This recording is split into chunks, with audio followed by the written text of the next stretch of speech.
புதுதில்லியில் உள்ள மலை முருகன் திருக்கோயில் 1965ஆம் ஆண்டு செப்டம்பர் 8ஆம் தேதி முதல்வர் பக்தவத்சலம் அவர்களால் திறந்து வைக்கப்பட்டது.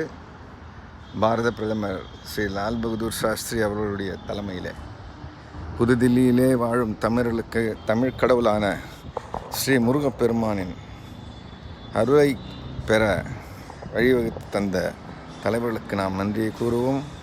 புதுதில்லியிலே மலை மந்திர் என பெயரிடப்பட்டு இங்குள்ள தமிழர்களால் போற்றப்படுகின்ற மலை மந்திர் முருகர் தேவாலயம் இது என்பதை குறிப்பிட